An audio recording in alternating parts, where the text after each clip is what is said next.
He left me stranded at Union Station with nothing but a suitcase and a broken promise, choosing his secretary over 15 years of marriage. 2 years later, I stepped off my private jet at the same city where he had abandoned me, this time as the CEO who had just acquired his entire company. Before we jump back in, tell us where you're tuning in from, and if this story touches you, make sure you're subscribed, because tomorrow I've saved something extra special for you. My name is Catherine Monroe, and this story begins on the most humiliating day of my life, Thursday, October 15th, at 3:47 p.m. on Platform 7 of Chicago's Union Station. I remember the exact time because I kept checking my phone, desperately hoping my husband would return with some reasonable explanation for why he had just walked away from me in the middle of our planned relocation to San Francisco. We had been married for 15 years. I was 38 years old, and I thought I knew everything there was to know about David Monroe, the man I had supported through law school, the man whose career I had prioritized over my own ambitions, the man who had convinced me that moving across the country would be a fresh start for both of us after years of growing distance in our relationship. The irony was cruel. David had insisted we take the train to San Francisco instead of flying, claiming he wanted us to have time to reconnect during the journey. 3 days together with no distractions, he had said while booking our tickets. Just you and me, talking about our future and what we want the next chapter of our lives to look like. I had been touched by his apparent desire to rebuild our relationship, interpreting his suggestion as evidence that he was finally ready to address the emotional distance that had been growing between us for months. The morning of our departure had started with such promise. David had been unusually attentive, helping me carry our luggage to the station, holding my hand as we walked through the terminal, even stopping to buy me coffee from my favorite vendor. For the first time in months, I felt like we were functioning as a genuine partnership, rather than two strangers sharing the same address. But everything changed when David received a phone call, just as we were preparing to board our train. His entire demeanor shifted immediately. He became agitated, distracted, constantly checking his phone and glancing around the station as if he were looking for someone. When I asked what was wrong, he dismissed my concerns with vague explanations about work emergencies that required his immediate attention. "Catherine, I need to handle something quickly," he said, his voice carrying a tension I had never heard before. "Wait here with the luggage. I will be back in 15 minutes, and then we can board the train together."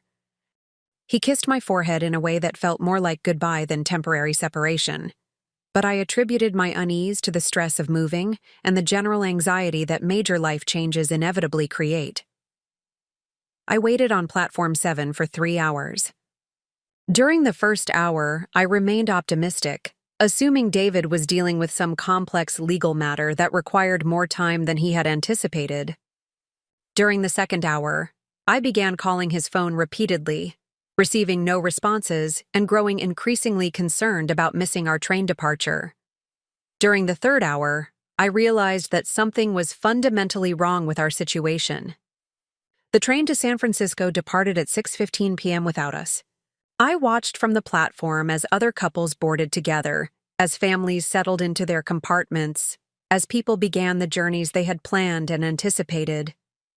The conductor made final boarding announcements, the doors closed, and the train pulled away from the station, taking with it the future David and I were supposed to be building together. I called David's office, reaching his assistant Rebecca, who had always been polite but distant during our interactions. Her response to my inquiry about David's whereabouts was carefully neutral, but I detected something in her tone that made my stomach tighten with dread.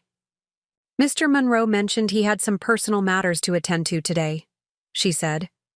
"I am not sure when he will be available again." Personal matters. The phrase felt loaded with implications I was not ready to acknowledge. David had never described our move to San Francisco as personal matters. He had always referred to it as our new beginning, our chance to start fresh, our opportunity to rebuild what we had lost along the way. As evening approached and the station began to empty, I found myself sitting alone on a bench with our 2 suitcases, trying to process what was happening. I had no hotel reservation in Chicago, no return ticket home, and no clear understanding of why my husband had abandoned me in one of the country's busiest transportation hubs. The text message arrived at 8:23 p.m., 3 hours after our train had departed. The message was brief, clinical, and devastating in its casual cruelty. "Catherine, I cannot go through with this move. I need space to figure out what I want from me. My life. I will be in touch soon about next steps. Please understand that this is not about you personally. Not about me personally. 15 years of marriage, and David was ending our relationship with the same language he might use to decline. A business proposal." The message contained no explanation, no acknowledgement of the impossible situation he had created, no recognition that abandoning someone at a train station might require more substantial communication than a text message. I called him immediately, but his phone went directly to voicemail. I tried again every 15 minutes for the next 2 hours, receiving the same result each time.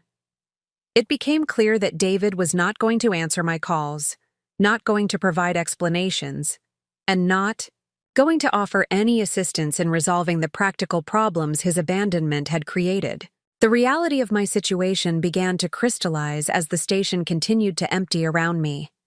I was stranded in Chicago with no immediate transportation home, no hotel arrangements, and no clear understanding of what had happened to my marriage or my life. More importantly, I was beginning to realize that David's disappearance was not a moment of panic or confusion. His behavior suggested careful planning and deliberate deception. I spent the night in the station, sleeping fitfully on the uncomfortable benches while security guards periodically checked to ensure I was not experiencing a medical emergency. The physical discomfort was nothing compared to the emotional devastation of processing David's betrayal and the complete collapse of the future we had been planning together. Morning brought no communication from David, no explanations, and no solutions to my immediate practical problems. I used the station's Wi-Fi to book a flight back to Boston, drained our joint savings account to pay for the ticket, and began the humiliating process of explaining to friends and family that our move to San Francisco had been canceled due to circumstances I could not fully explain. The flight home was a nightmare of speculation and self-doubt. I replayed every conversation David and I had shared over the previous months, searching for signs I had missed, clues that might have warned me about his intentions. Our relationship had been distant lately, but I had attributed that to work stress and the general challenges of maintaining intimacy after 15 years of marriage. I had never suspected that David was planning to abandon our relationship entirely. But the most devastating realization came when I arrived at our house in Boston and discovered that David had been systematically removing his belongings for weeks. His personal items were gone, his clothes had been cleared from our closet, and his desk had been emptied of everything except furniture that was too large to move discreetly. David had been planning his departure long before our trip to Chicago, making our train station abandonment the culmination of months of deception rather than a spontaneous decision. The evidence suggested that David had been living a double life, maintaining the appearance of our marriage while secretly preparing to end it. The train trip to San Francisco had never been intended as a fresh start for our relationship. It had been David's method for creating physical and emotional distance before revealing his true intentions. Over the following days, the full scope of David's betrayal became clear through conversations with mutual friends and careful examination of our shared financial accounts. David had not just left our marriage, he had left it for someone specific. Rebecca, his assistant of 3 years, had submitted her resignation the same day David had abandoned me at Union Station. Their departure from Boston had been coordinated, planned, and executed with the precision of a legal strategy. The humiliation was crushing. Everyone in David's professional circle had apparently known about his relationship with Rebecca long before I had any suspicion of their involvement. I was the only person who had believed that our marriage was worth saving. the only person who had interpreted David's suggestion of cross-country relocation as evidence of his commitment to our relationship. But as I sat in our empty house, surrounded by the remnants of a 15-year partnership that had been systematically dismantled without my knowledge, I began to feel something unexpected alongside the hurt and betrayal. I felt angry.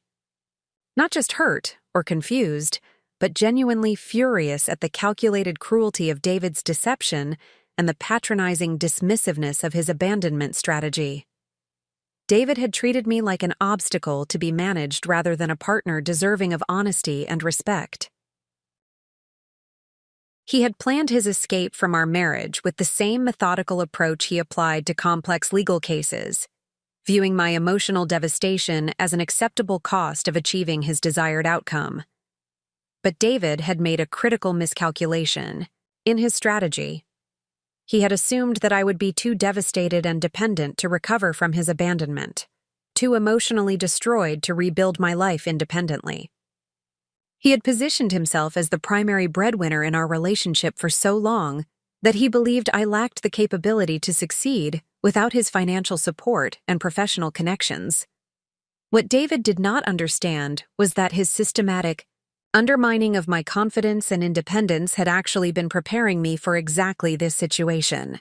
15 years of supporting his career while suppressing my own ambitions had taught me resilience, resourcefulness, and strategic thinking that I had never been forced to apply to my own benefit. The woman David had abandoned at Union Station was indeed dependent, accommodating, and focused primarily on supporting other people's success. But the woman who was emerging from the wreckage of our marriage was discovering capabilities and determination that 15 years of subordinating my goals to David's career had never allowed me to develop fully. David thought he had discarded a wife who would struggle to survive without him. Instead, he had inadvertently liberated a woman who was about to discover exactly what she was capable of achieving when her talents were no longer constrained by someone else's limitations and insecurities. The train station abandonment that was supposed to be the end of my story was actually going to be the beginning of a transformation that would ultimately position me as David's superior in every meaningful way. His cruelty would become the catalyst for a journey that would prove his fundamental misjudgment of my character, my capabilities, and my potential for extraordinary success. Preparing and narrating this story took us a lot of time, so if you are enjoying it, subscribe to our channel. It means a lot to us. Now back to the story. But first, I had to survive the immediate aftermath of having my entire life dismantled by someone I had trusted completely. The rebuilding process would require confronting painful truths about the relationship I had prioritized over my own development, the dreams I had deferred for someone who ultimately viewed me as disposable, and the capabilities I had never been forced to develop because David had insisted on maintaining control over every aspect of our shared life. The journey from abandoned wife to successful entrepreneur would teach me that the people who underestimate us most severely often provide the greatest motivation for exceeding every limitation they attempt to impose. David's betrayal would become the foundation for achievements that neither of us could have imagined when he walked away from me on Platform 7 of Union Station. His rejection would transform into my rocket fuel for unprecedented success. The 3 weeks following my return from Union Station became an intensive education in exactly how systematically David had controlled every aspect of our shared life. What I had interpreted as a loving husband's desire to handle financial responsibilities and protect me from business complexities was revealed to be a carefully constructed system of dependency that had left me legally and financially vulnerable in ways I had never imagined. The first shock came when I attempted to access our joint bank accounts to understand our financial situation and plan for my immediate survival. Despite my name appearing on every account as a joint holder, I discovered that David had changed all the passwords and security protocols without informing me. When I called the bank to request access to my own accounts, I was told that Mr. Monroe had instituted additional security measures that required his personal authorization for any changes or large transactions. This revelation was devastating not just because of the immediate practical problems it created, but because it exposed how completely I had surrendered control over my own financial security. For 15 years, David had handled all banking, investments, and major purchases, claiming his legal and financial expertise made him better qualified to manage our money effectively. I had trusted this arrangement completely, viewing it as a division of labor that freed me to focus on supporting his career and managing our household. Now I understood that David's financial management had been designed to ensure my dependence, rather than our mutual security.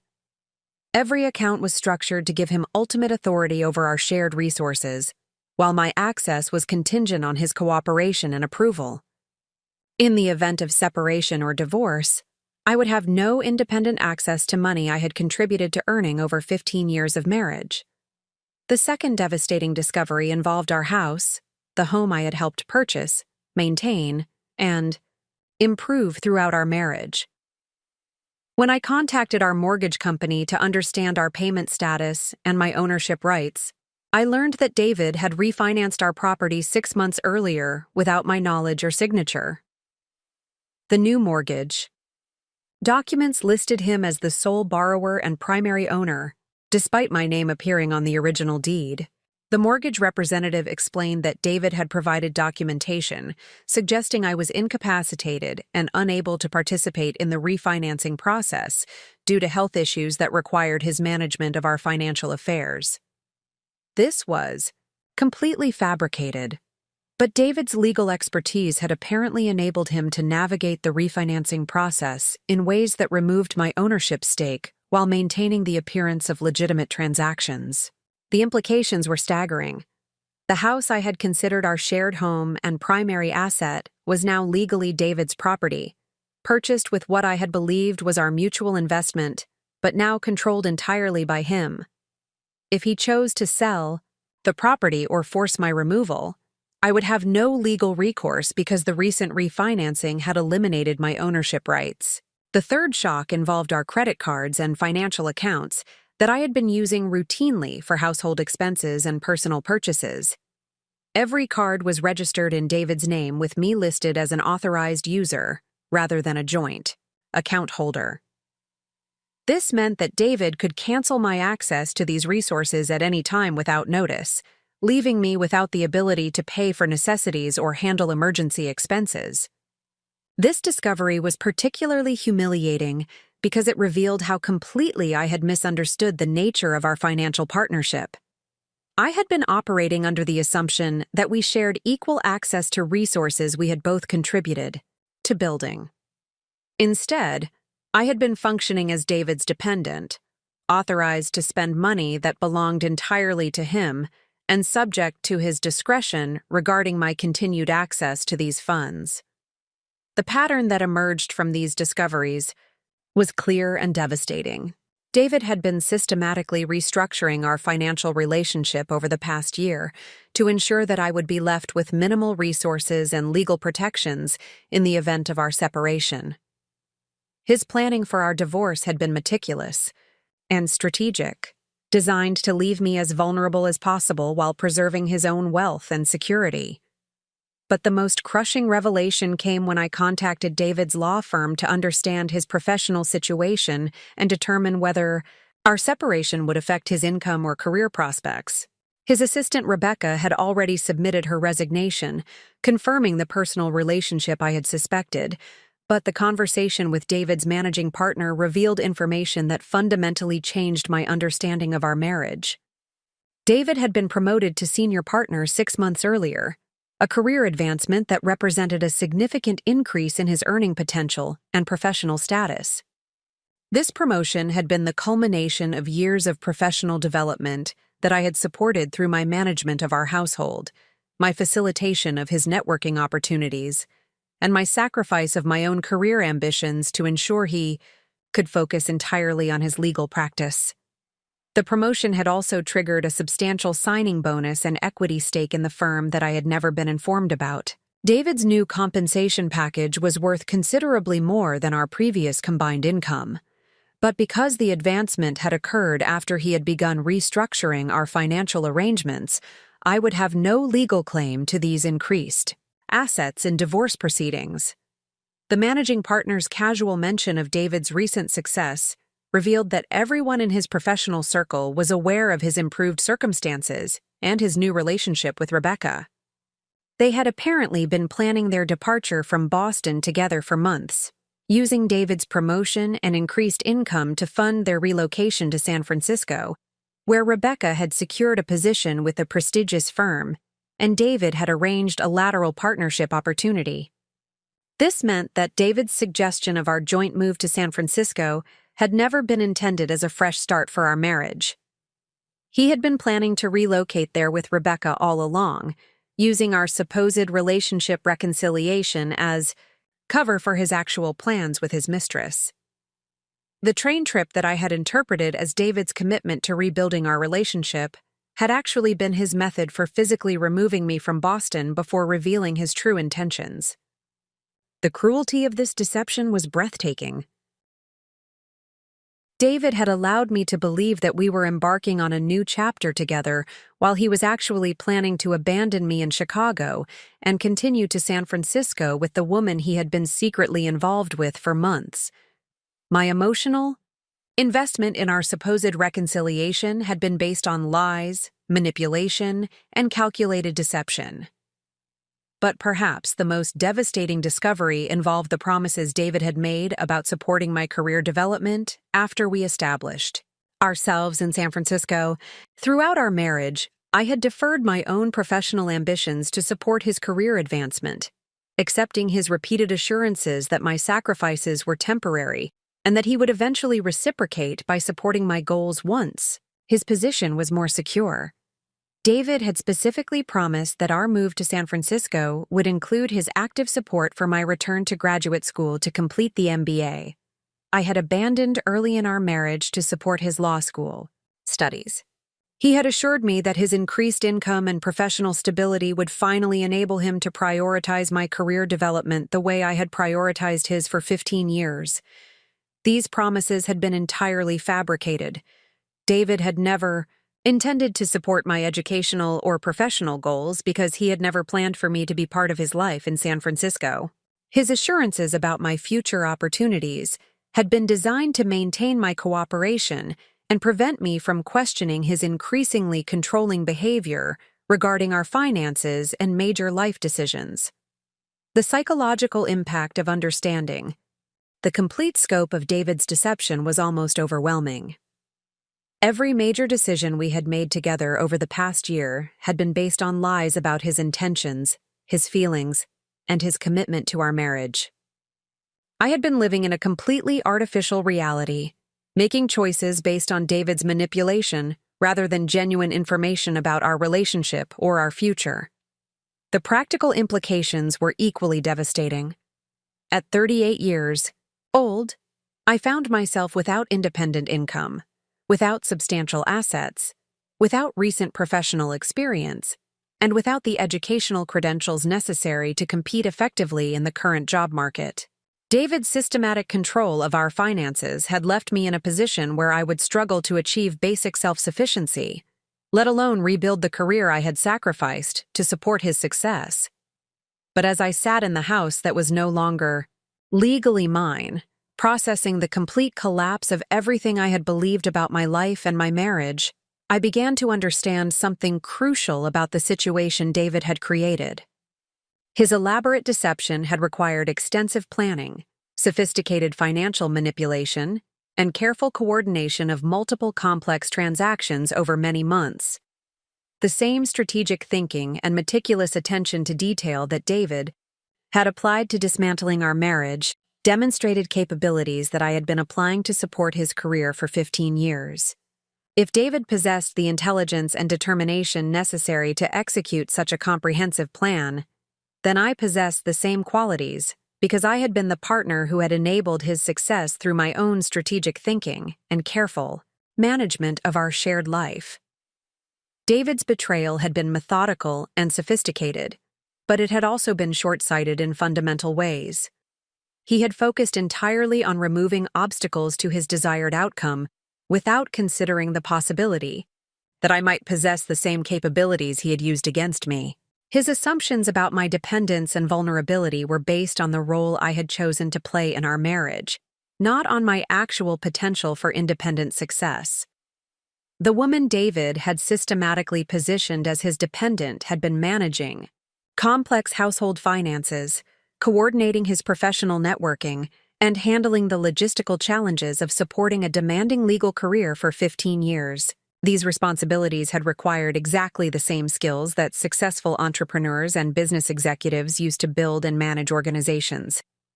More importantly, David's deception had inadvertently provided me with a comprehensive education in financial manipulation, legal strategy, and systematic planning that I would never have acquired otherwise.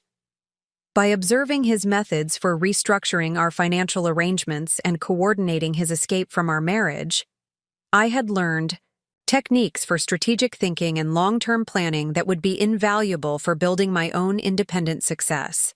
The revelation that David had spent months preparing for his departure while maintaining the facade of our relationship had taught me that appearances could be maintained while pursuing entirely different objectives. If David could simultaneously plan his new life with Rebecca while convincing me that he was committed to our marriage, then I could certainly plan my own recovery and success, while he remained unaware of my capabilities and intentions. David had underestimated me because he had confused the role I had chosen to play with my actual abilities and potential. His systematic undermining of my independence had been designed to ensure my continued dependence, but it had also concealed the development of skills and insights that would be crucial for my eventual transformation. The woman David had abandoned at Union Station was indeed financially dependent and professionally inexperienced. But the woman who was emerging from the wreckage of our marriage was discovering that 15 years of supporting someone else's success had provided her with all the capabilities necessary to build something far more substantial than David had ever achieved. His betrayal would become the foundation for my independence, and his systematic deception would become my education in strategic thinking and long-term planning. The abandonment that was supposed to leave me helpless would instead become the catalyst for discovering exactly what I was capable of achieving when my talents were no longer constrained by someone else's insecurities and control. The 4th week after David's abandonment marked the beginning of what would become the most intensive period of self-discovery in my life. Having spent 3 weeks cataloging the systematic dismantling of our shared existence, I reached a moment of crystalline clarity that would fundamentally alter the trajectory of my future. The devastating inventory of David's deceptions had inadvertently revealed something profound about my own capabilities that 15 years of marriage had never allowed me to recognize fully. The revelation began with something as mundane as organizing our home office to prepare for the inevitable legal proceedings that David's abandonment would require. As I sorted through years of accumulated documents, financial records, and correspondence, I discovered evidence of my own contributions to David's career success that I had never quantified or fully appreciated. The filing cabinets contained letters of gratitude from David's clients, praising his strategic insights and innovative approaches to complex legal challenges.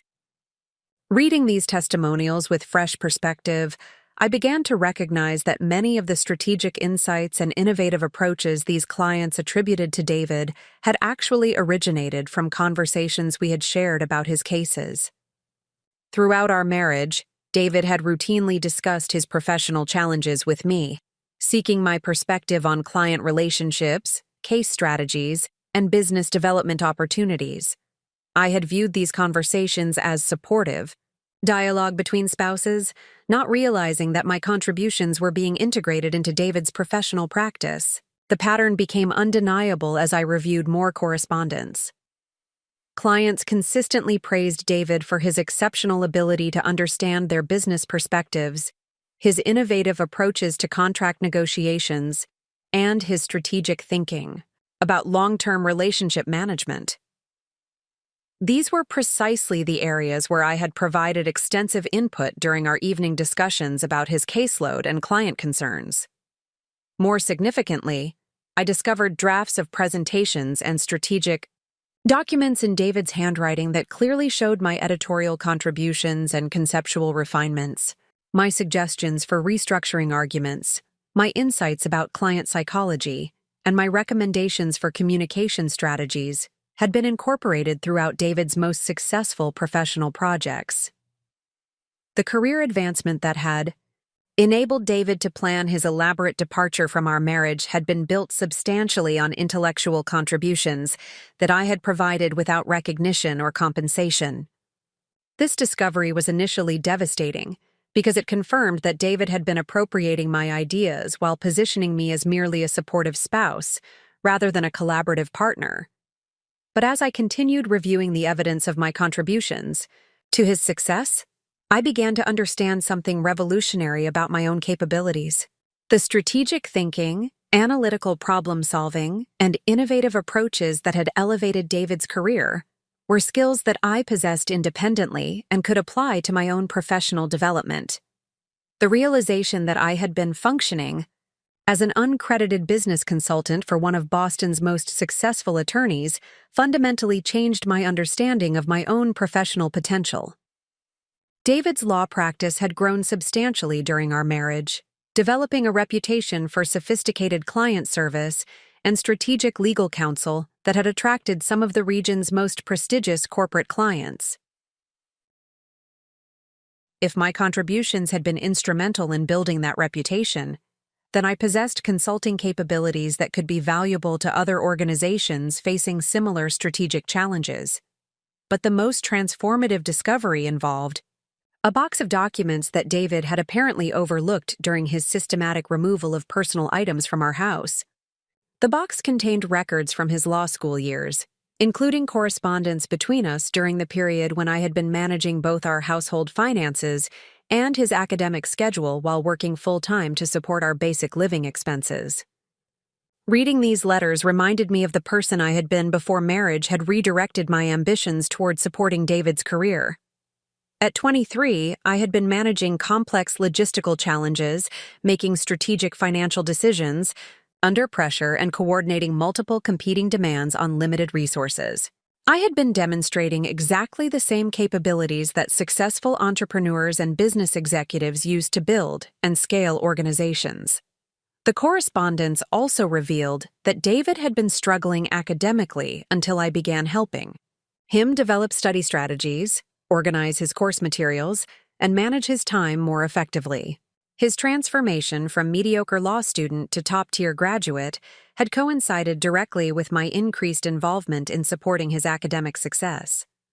The legal expertise that had enabled David to manipulate our financial arrangements and plan his escape from our marriage had been developed with my substantial assistance. This historical perspective provided crucial context for understanding how my capabilities had evolved during our marriage.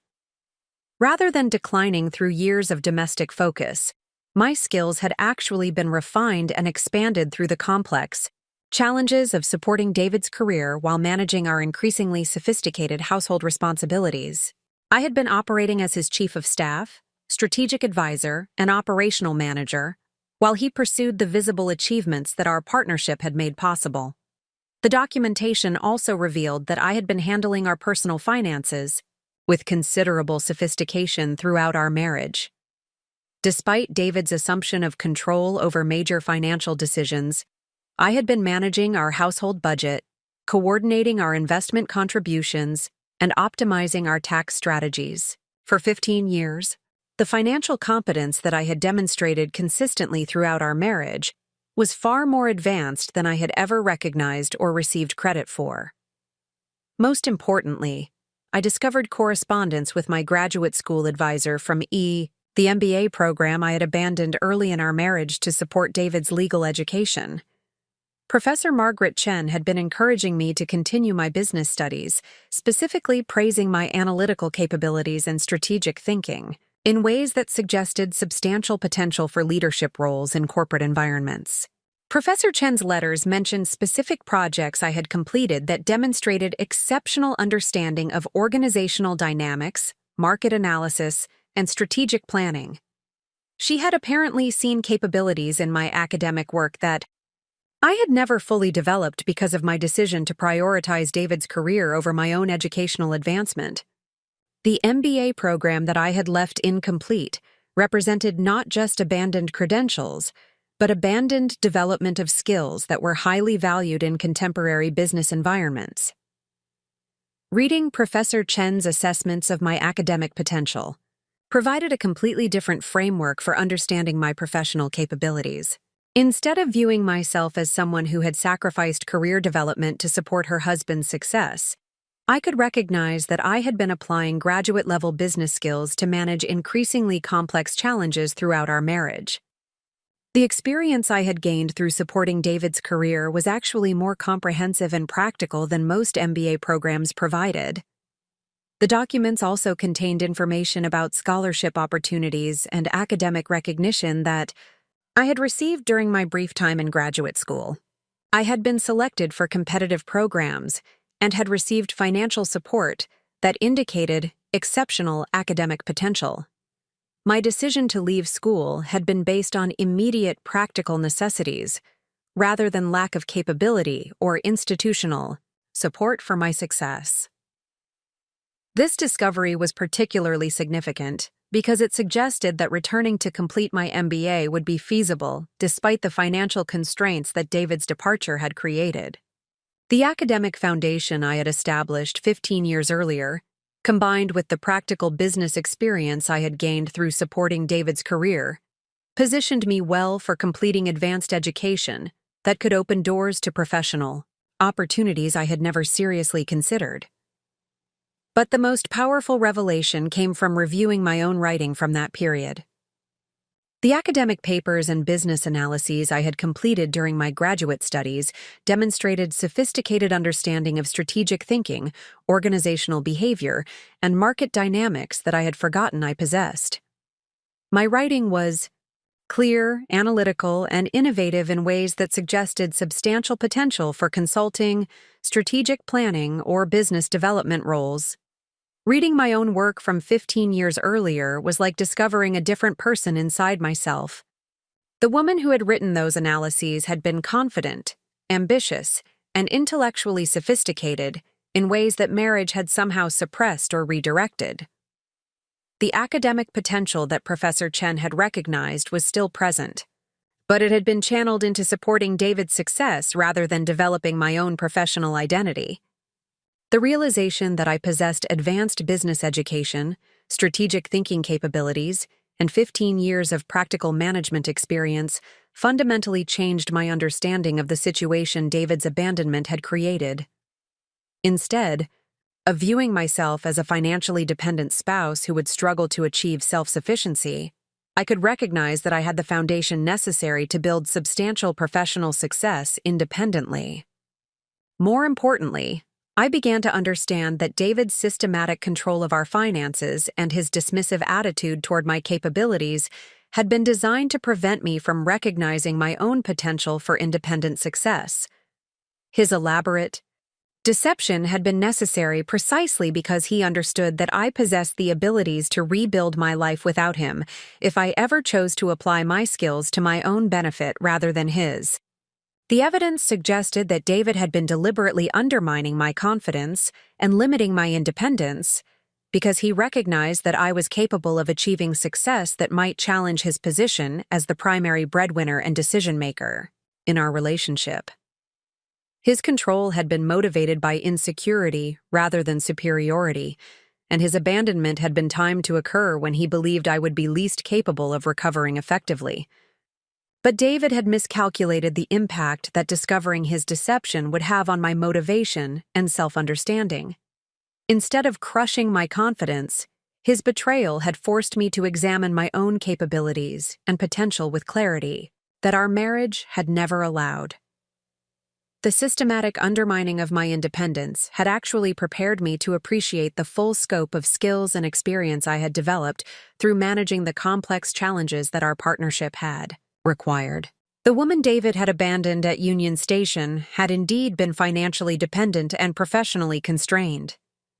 But the woman who was emerging from the investigation of our dismantled marriage was recognizing that she possessed sophisticated business capabilities, extensive practical experience, and academic potential that could be developed into substantial competitive advantages in professional environments.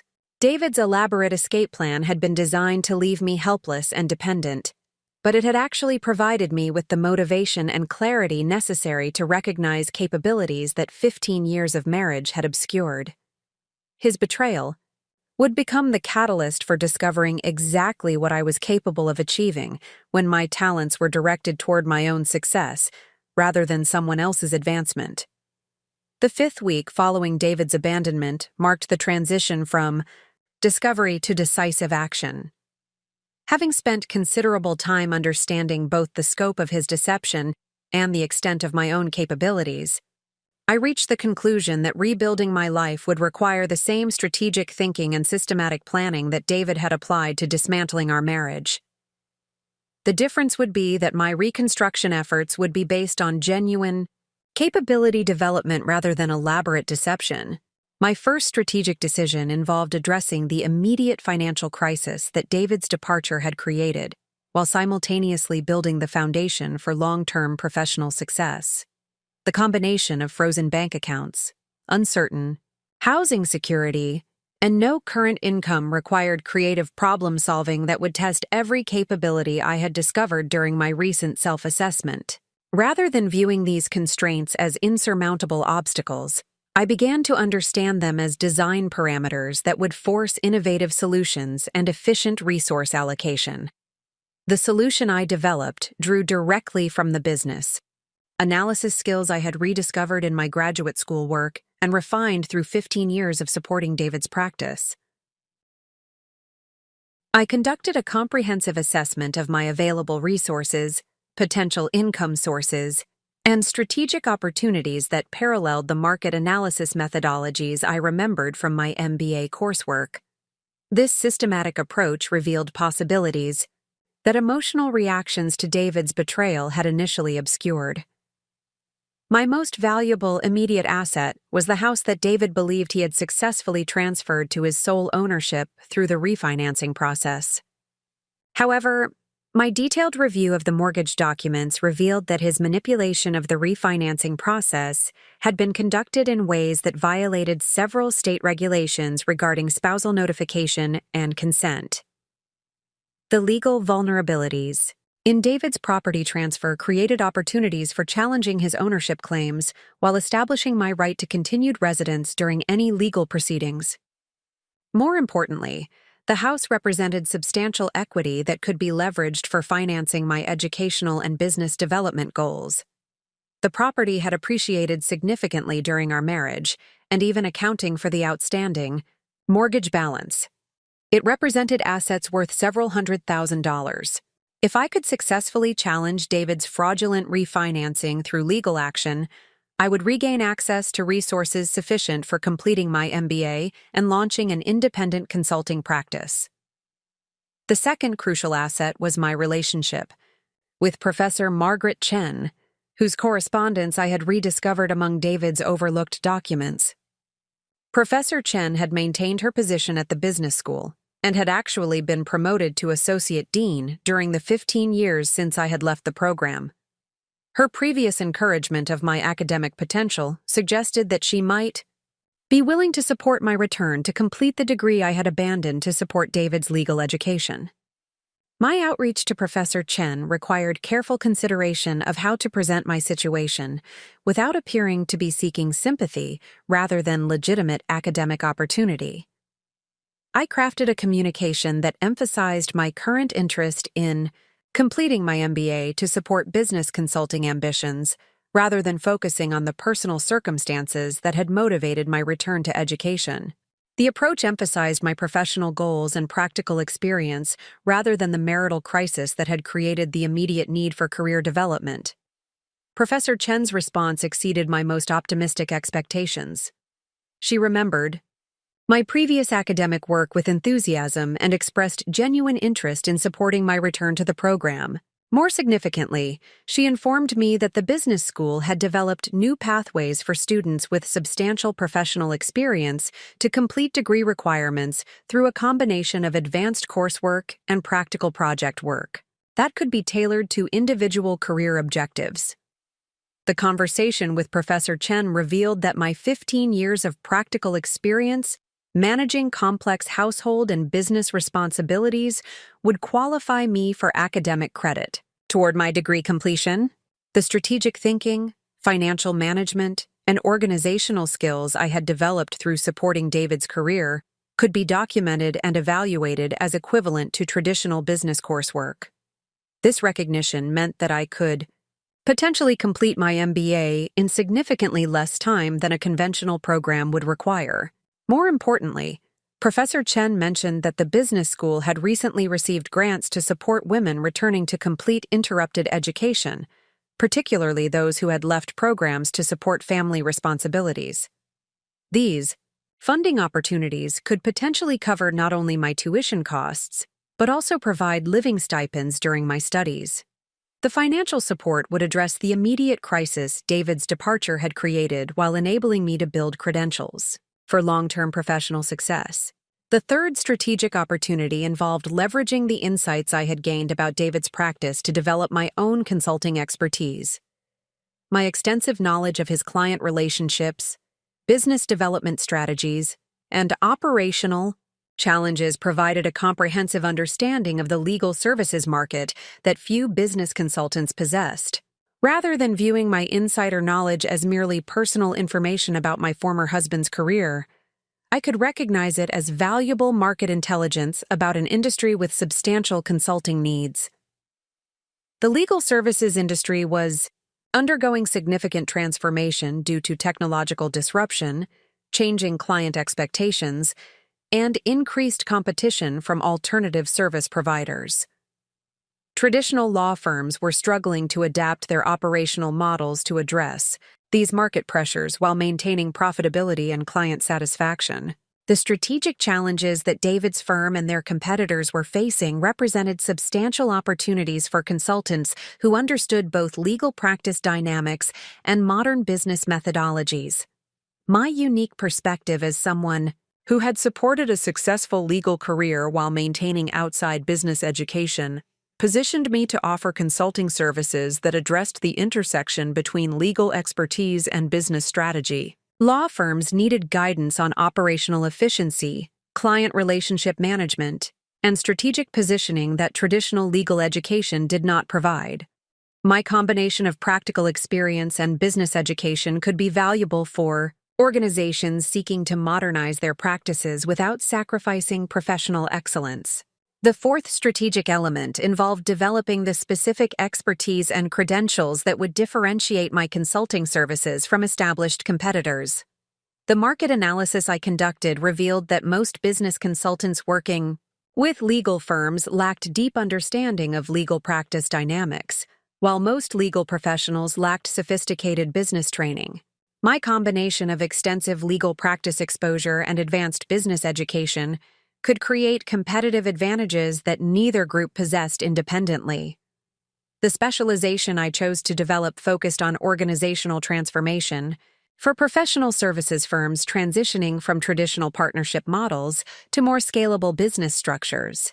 This niche required understanding both the cultural dynamics of professional services organizations and the operational strategies necessary for sustainable growth. My experience with David's firm had provided insights into the internal challenges that such organizations faced, while my business education offered frameworks for addressing these challenges systematically. The development process I designed for building this expertise combined completing my MBA with conducting practical consulting projects that would serve as case studies for my emerging practice. Professor Chen supported an approach where my degree completion would include substantial fieldwork with organizations implementing the types of transformations I intended to specialize in. This methodology would provide both academic credentials and practical experience while generating income during my studies. The fifth strategic component involved establishing the operational infrastructure necessary for launching an independent consulting practice. The business planning process required applying the same systematic thinking I had used to support David's career development, but directing those capabilities toward building my own professional success. The experience of managing complex logistics and coordinating multiple competing demands through our marriage had prepared me well for the operational challenges that starting a business would require. The initial business model I developed emphasized low overhead and high flexibility while building toward more substantial engagements as my reputation and expertise developed. Rather than attempting to compete immediately with established consulting firms through expensive marketing and large-scale operations, I would focus on delivering exceptional results for carefully selected clients who valued innovative approaches over prestigious firm credentials. The financial projections I prepared demonstrated that modest consulting engagements could provide sufficient income to support my basic living expenses while completing my MBA. As my academic credentials and practical experience developed, the pricing and scope of my services could expand accordingly. The business model was designed to be sustainable at small scale while offering clear pathways for growth as my capabilities and market reputation developed. Most importantly, the strategic foundation I was building incorporated the painful lessons David's deception had taught me about the importance of maintaining independent resources and decision-making authority. Every aspect of my business development plan emphasized building capabilities and assets that could not be appropriated or controlled by future personal or professional relationships. The systematic undermining of my independence that David had practiced would never be possible again because I was designing my career around maintaining complete autonomy over my professional destiny. The comprehensive strategy I developed during this crucial period established the framework for transformation that would ultimately position me as a competitive threat to the same legal and business communities that David had expected would remain beyond my reach. His assumption that I lacked the capabilities necessary for independent professional success was being challenged by systematic preparation that drew directly from skills I had developed through our marriage. The woman David had abandoned was indeed dependent on his financial support and professional connections, but the woman who was emerging from the strategic planning process possessed the business education, practical experience, and systematic thinking necessary to build substantial professional success independently.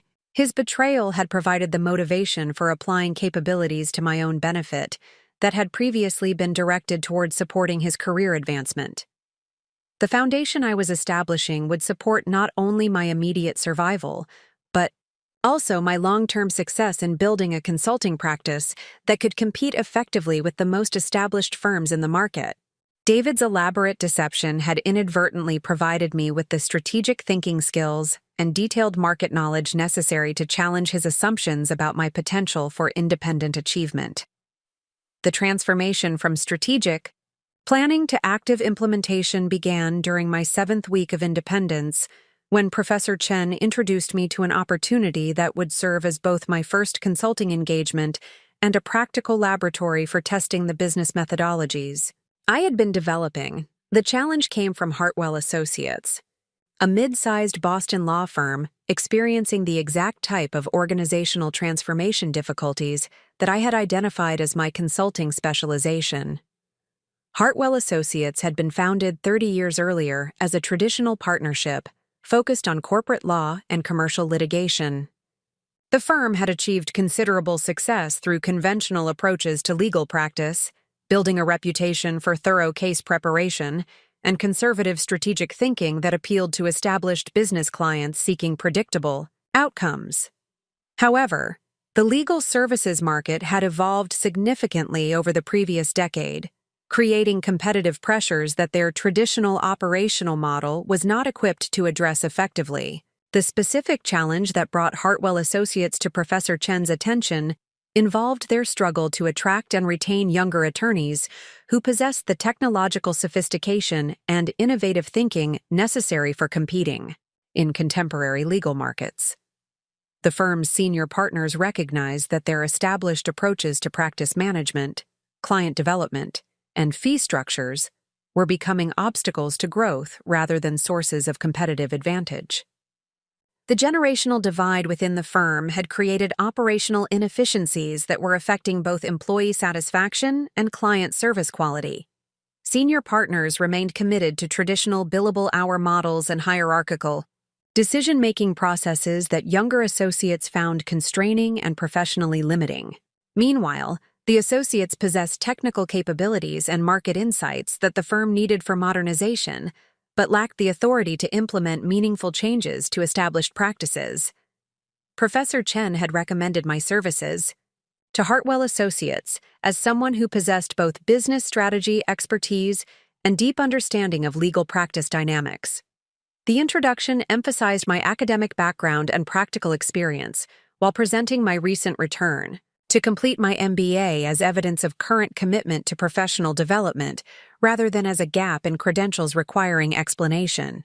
The initial meeting with Hartwell's managing partner, Thomas Richardson, required careful navigation of several complex dynamics.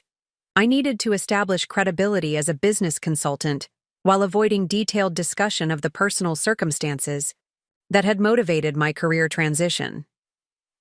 The approach I developed emphasized my analytical capabilities and strategic thinking, while positioning my legal practice knowledge as valuable market intelligence rather than personal experience. Thomas Richardson presented the firm's challenges with the analytical precision that successful attorneys apply to complex legal problems. The firm was generating substantial revenue, but experiencing declining profitability due to increased operational costs and competitive pressure on billing rates. They were losing promising associates to firms that offered more flexible work arrangements and greater opportunities for professional advancement. Most significantly, they were struggling to attract clients who valued innovative approaches to legal problem-solving rather than traditional methodologies alone. The assessment I conducted over the following 2 weeks revealed that Hartwell Associates was experiencing difficulties that extended far beyond simple generational differences or technological adaptation challenges. The fundamental issue involved a misalignment between the firm's organizational culture and the evolving expectations of both legal professionals and sophisticated clients in contemporary markets. The traditional partnership model that had enabled the firm's initial success had become a constraint on their ability to respond quickly to market changes or implement innovative service delivery approaches. Decision-making processes that had been appropriate for a smaller organization were creating bottlenecks that prevented efficient responses to client needs and competitive threats. The compensation structures that had motivated previous generations of attorneys were inadequate for attracting and retaining talent in current market conditions. More importantly, the firm's approach to client relationship management had not evolved to address the sophisticated business challenges that their corporate clients were facing. Legal expertise alone was no longer sufficient for maintaining competitive advantage in markets where clients expected their attorneys to understand broader business contexts and provide strategic guidance that extended beyond narrow legal issues. The solution framework I developed for Hartwell Associates drew directly from the organizational transformation methodologies I had studied during my original MBA coursework, and refined through observing David's practice development over 15 years. The approach emphasized creating alignment between the firm's operational capabilities and the strategic objectives that market conditions required for sustainable success. The first component of my recommendation involved restructuring their service delivery model to provide clients with integrated teams that combine traditional legal expertise with business strategy capabilities.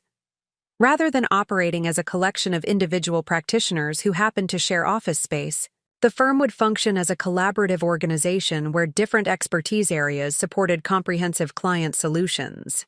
This restructuring required developing new approaches to project management, internal communication, and quality assurance that would ensure consistent service delivery across different practice areas. The implementation process I designed incorporated the systematic thinking and operational efficiency techniques that I had applied to managing David's complex caseload while maintaining high standards for client satisfaction. The second element involved creating career development pathways that would attract ambitious young attorneys while providing meaningful advancement opportunities within the firm's evolving structure.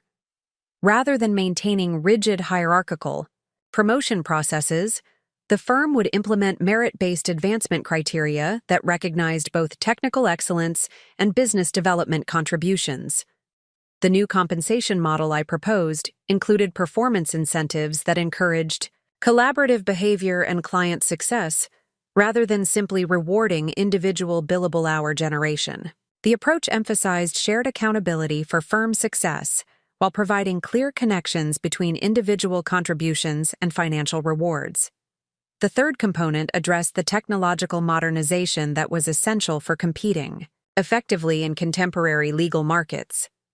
However, rather than treating technology adoption as a separate initiative, my approach integrated digital capabilities into comprehensive service delivery improvements that enhanced both efficiency and client value creation. The implementation plan I developed provided specific timelines, resource requirements, and measurement criteria for each transformation component.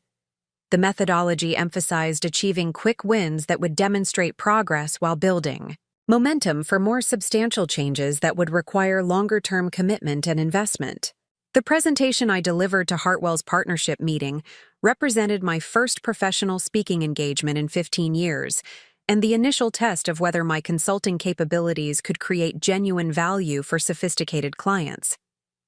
The preparation process required integrating academic business theory with practical legal industry knowledge while presenting recommendations with the confidence and authority that successful consultants demonstrate when addressing senior executive audiences. The partnership's response exceeded my most optimistic expectations.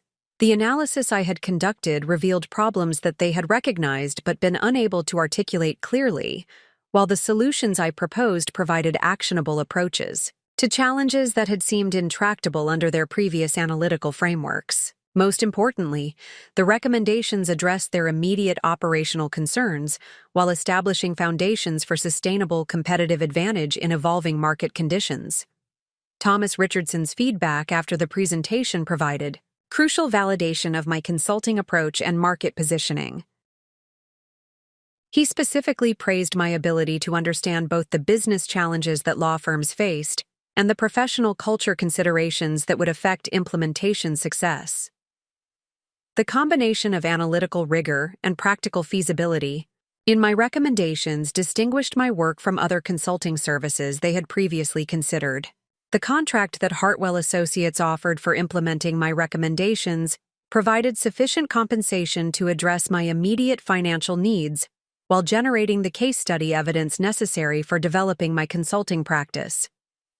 More importantly, the engagement would provide practical experience in managing organizational transformation projects that would enhance my credentials for pursuing similar opportunities with other professional services firms.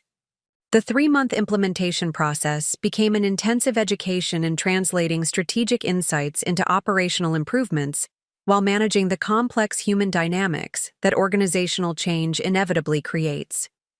The project required applying every capability I had developed through supporting David's career while demonstrating leadership and problem-solving skills that I had never been required to exhibit in our marriage. The results achieved during the Hartwell Associates engagement validated both my consulting methodology and my potential for building a successful independent practice. The firm's operational efficiency improved significantly. Their employee satisfaction scores increased measurably, and their client retention rates reached the highest levels in their organizational history. Most importantly, the transformation process had positioned them to compete effectively for the type of sophisticated clients that were driving growth in the legal services market. The success of my first consulting engagement provided concrete evidence that my capabilities extended far beyond the supportive role I had played during my marriage. The strategic thinking, analytical skills, and practical implementation expertise that I had applied to advancing David's career were indeed valuable in competitive professional markets when directed toward independent objectives. The professional recognition that resulted from the Hartwell Associates project created opportunities for additional consulting engagements with other organizations facing similar transformation challenges. The referrals and testimonials generated through my initial success provided the market credibility necessary for building a sustainable consulting practice without relying on expensive marketing or established firm credentials. Most significantly, the financial independence that consulting income provided eliminated the vulnerability that David's systematic control of our shared resources had created. For the first time since our marriage had begun, I possessed independent income, professional recognition, and strategic capabilities that could not be appropriated or undermined by someone else's insecurities or ambitions.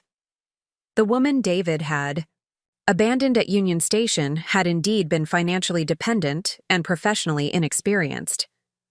But the woman who was emerging from her first major consulting success possessed proven capabilities for solving complex organizational challenges and building sustainable professional relationships with sophisticated clients. His assumption about my limitations had been thoroughly contradicted by market validation of my consulting expertise and business development potential. The success of the Hartwell Associates engagement created a momentum that extended far beyond a single consulting project. By the end of my 9th week of independence, the professional transformation that had begun with strategic planning and academic reconnection was evolving into systematic business development that would establish the foundation for long-term, competitive advantage in the consulting marketplace. The referrals generated through the Hartwell Project introduced me to a network of professional services organizations facing similar transformation challenges, each requiring customized solutions that drew upon my unique combination of business strategy expertise and deep understanding of legal practice dynamics. These opportunities represented not merely additional consulting engagements, but the building blocks of a specialized practice that could command premium pricing while delivering exceptional value to sophisticated clients. The second major engagement came through Thomas Richardson's recommendation to Meridian Capital Advisors, an investment management firm specializing in professional services acquisitions. Meridian had recently acquired 3 legal practices with the intention of creating operational synergies and shared service efficiencies, but the integration process had revealed fundamental incompatibilities between different organizational cultures and operational methodologies. The challenge that Meridian presented required understanding not only the business strategy considerations that drove their acquisition activities, but also the professional culture dynamics that determined whether integration efforts would succeed or create value-destroying conflicts between previously independent organizations. The complexity of managing multiple professional cultures while implementing operational improvements demanded consulting capabilities that few business advisors possessed. My initial assessment of Meridian's integration challenges revealed that their difficulties extended beyond simple operational coordination problems.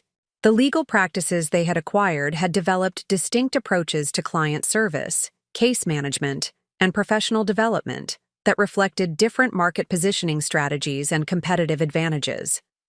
Attempting to impose uniform, operational standards without considering these strategic differences was creating resistance that undermined the value creation potential that had motivated the original acquisitions.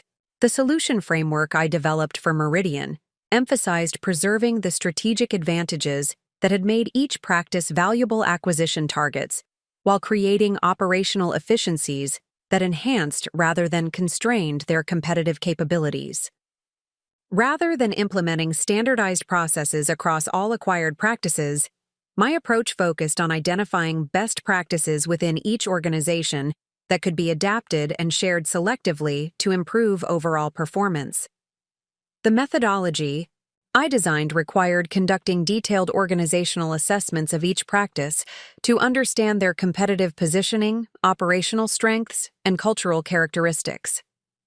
This analysis provided the foundation for developing integration strategies that enhanced value creation while respecting the professional autonomy that legal practitioners required for maintaining client relationships and service quality. The implementation process became an intensive education in managing complex stakeholder relationships while coordinating multiple simultaneous organizational changes. The project required working directly with partners from each acquired practice to develop integration approaches that addressed their specific concerns while advancing Meridian's strategic objectives for operational efficiency and revenue synergies. The results achieved through the Meridian engagement demonstrated the scalability of my consulting approach and its applicability to increasingly sophisticated business challenges. The integrated practices achieved the operational efficiencies that Meridian had projected while maintaining the client satisfaction levels that had made them attractive acquisition targets. More importantly, the integration process had created knowledge sharing and collaborative capabilities that positioned the combined organization for accelerated growth in competitive markets. The success of the Meridian project established my reputation within the professional services investment community as someone who understood both the strategic considerations that drove acquisition activities and the operational complexities that determined implementation success. This recognition created opportunities for consulting engagements with other investment firms, private equity organizations, and strategic acquirers who needed specialized expertise for managing professional services transactions. The third significant engagement developed through my expanding network of business school connections. Professor Chen introduced me to the leadership team at Beacon Consulting Group, a management consulting firm that was experiencing rapid growth but struggling to maintain service quality and organizational culture as they scaled their operations. Beyond their original partnership structure, Beacon's challenges represented a different category of organizational transformation problem that required understanding how successful professional services firms could expand their capabilities without compromising the collaborative relationships and quality standards that had enabled their initial success. The consulting industry was highly competitive, with established firms competing aggressively for both talented professionals and sophisticated clients. The assessment I conducted at Beacon revealed that their growth challenges were primarily related to knowledge management and professional development systems that had not evolved to support their expanded scale of operations. The informal communication and mentorship approaches that had been effective when the firm included fewer than 20 professionals were creating bottlenecks and inconsistencies that affected both employee satisfaction and client service delivery. The organizational design I recommended for Beacon incorporated structured knowledge-sharing systems and formal professional development pathways while preserving the collaborative culture and entrepreneurial flexibility that had differentiated them from larger, more bureaucratic competitors. The approach emphasized creating scalable processes that enhanced rather than constrained individual consultant capabilities. The implementation of my recommendations at Beacon required developing new approaches to project management, quality assurance, and client relationship coordination that could accommodate rapid growth while maintaining the personalized service that their clients valued. The methodology I designed integrated systematic business processes with the professional autonomy that consulting requires for delivering customized solutions to complex client challenges. The success of the Beacon engagement positioned me as a specialist in organizational scaling challenges for professional services firms, a niche that was becoming increasingly valuable as the industry continued to evolve rapidly. The combination of strategic thinking, operational design, and cultural sensitivity that my approach demonstrated was particularly relevant for firms seeking to grow without sacrificing the qualities that had made them successful. These 3 major consulting engagements, completed within a 4-month period, established both my professional credibility and my financial independence in ways that exceeded my most optimistic projections. The consulting fees generated through these projects provided sufficient income to complete my MBA studies while building the operational infrastructure necessary for expanding my practice to accommodate increasing client demand. More importantly, the professional recognition generated through these successful engagements created referral networks that extended far beyond the Boston legal and business communities where I had initially focused my marketing efforts. The reputation I was building for solving complex organizational transformation challenges was attracting attention from professional services firms throughout the Northeast Corridor and creating opportunities for engagements with increasingly prestigious clients. The business development strategy I implemented leveraged each successful project to generate multiple additional opportunities through both direct client referrals and indirect network effects. Rather than pursuing broad marketing approaches that would have required substantial investment in advertising and promotional activities, I focused on delivering exceptional results that created enthusiastic client advocates who actively promoted my services to their professional networks. This referral-based growth strategy proved particularly effective in professional services markets, where personal recommendations and demonstrated expertise carried more credibility than traditional marketing approaches.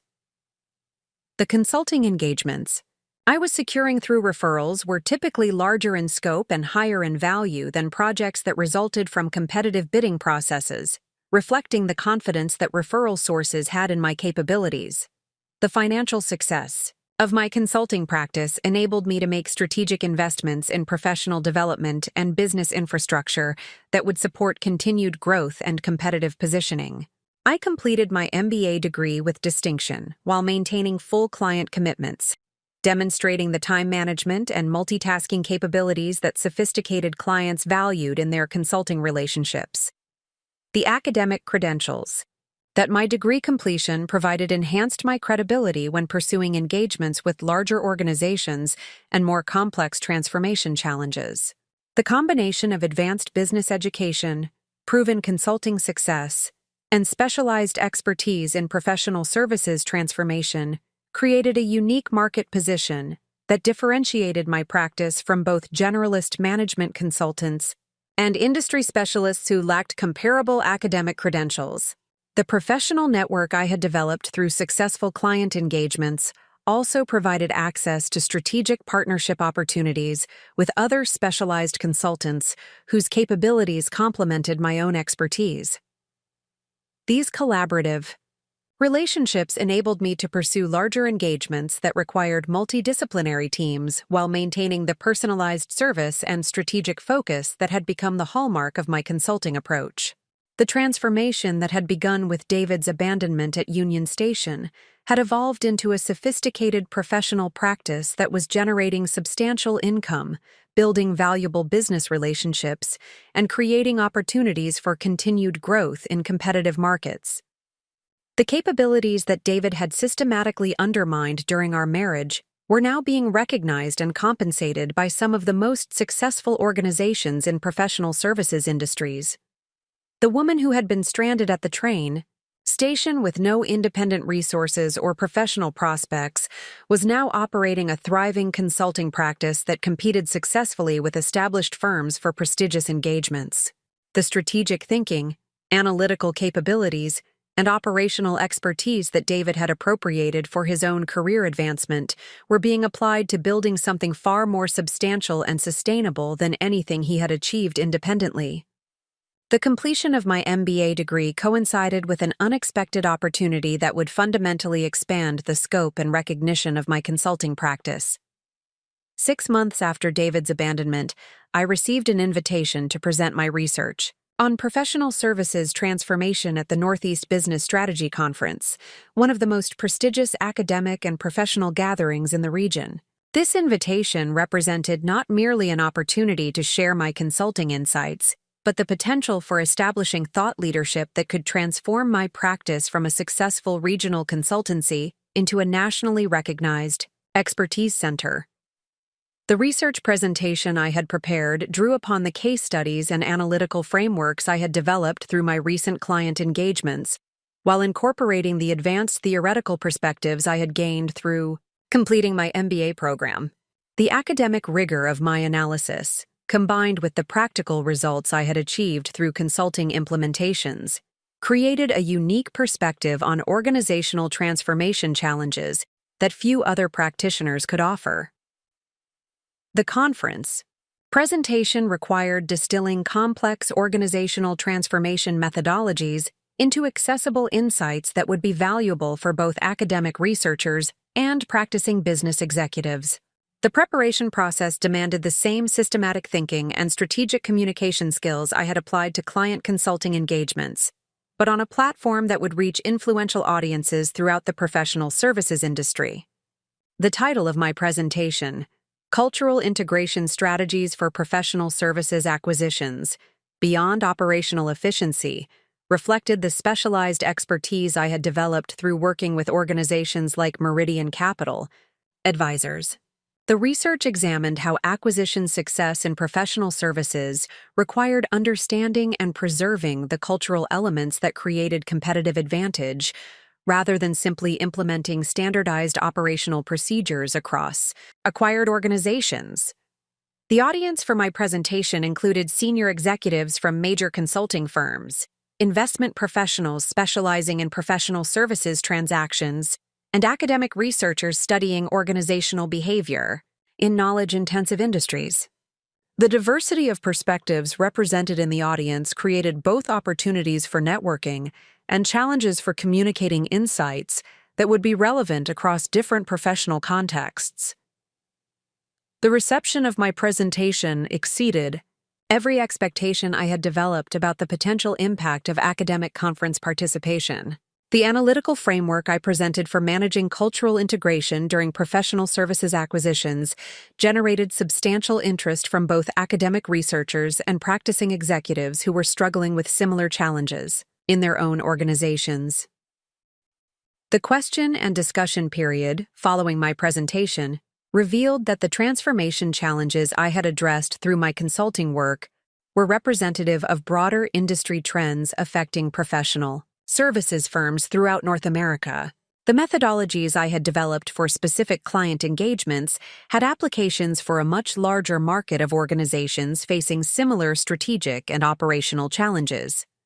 Most significantly, the presentation attracted attention from several major consulting firms and professional services investment organizations that were seeking specialized expertise for managing their own acquisition and integration activities. The combination of academic credentials, proven consulting results, and specialized knowledge that my presentation demonstrated positioned me as a valuable resource for organizations pursuing growth strategies that required sophisticated organizational transformation capabilities. The networking opportunities that developed through conference participation introduced me to business development possibilities that would have taken years to identify through traditional client development approaches. The professional relationships I established with senior executives from major firms created direct access to decision-makers who could authorize substantial consulting engagements without competitive bidding processes. The first major opportunity that resulted from conference networking came through a conversation with Patricia Williams, the managing director of strategic development at Pinnacle Consulting Group, one of the largest management consulting firms in North America.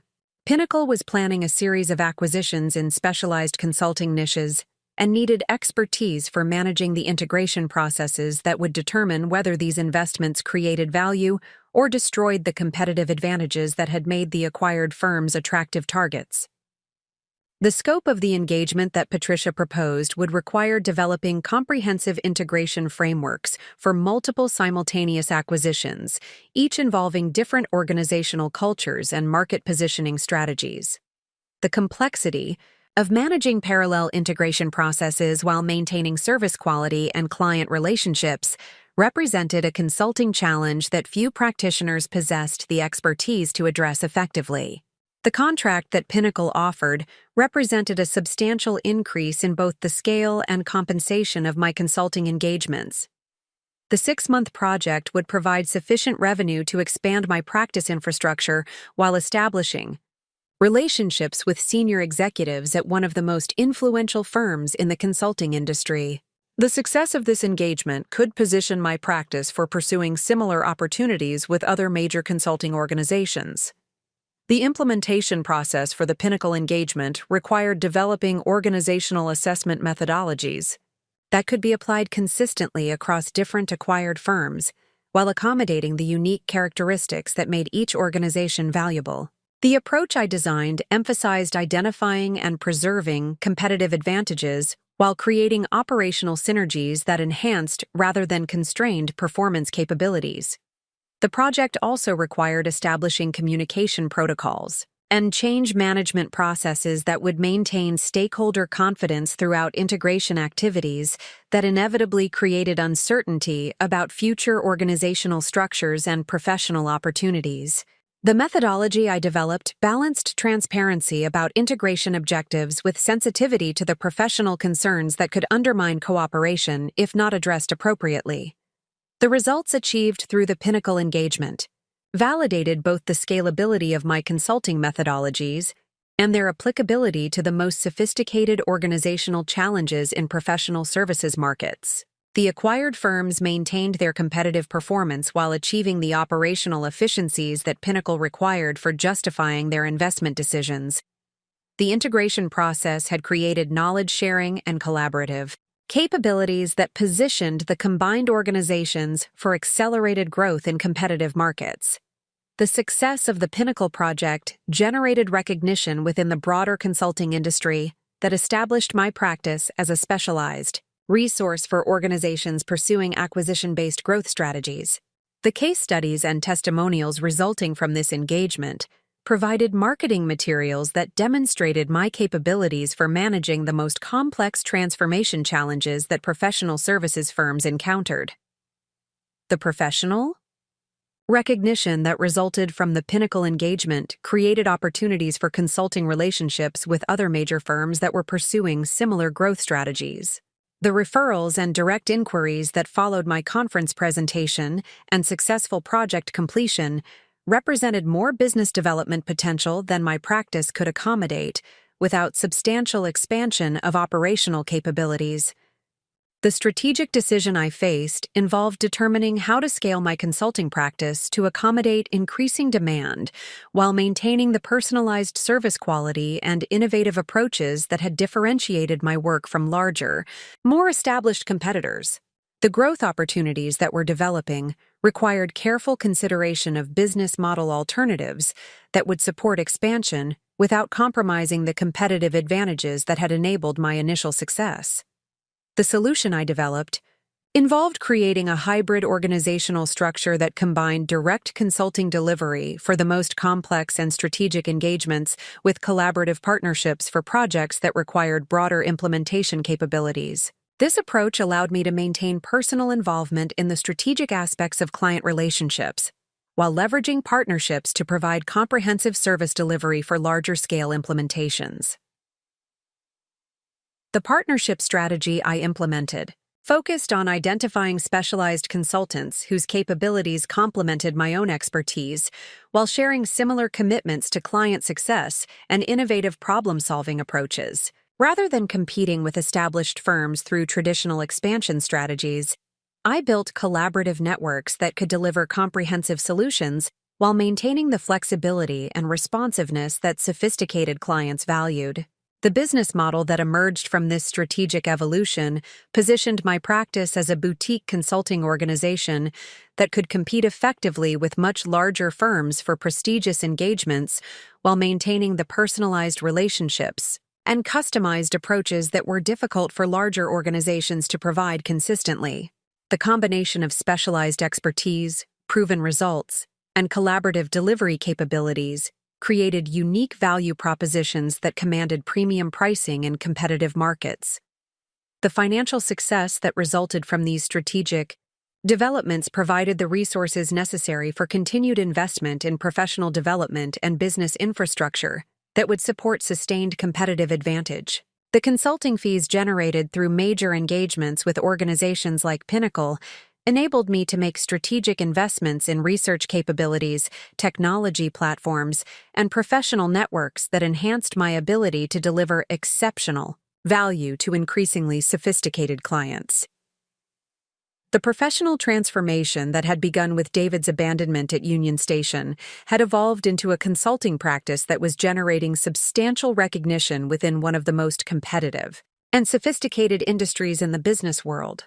The capabilities that David had systematically undermined during our marriage were now being valued and compensated by organizations that competed aggressively for the most talented consulting expertise available.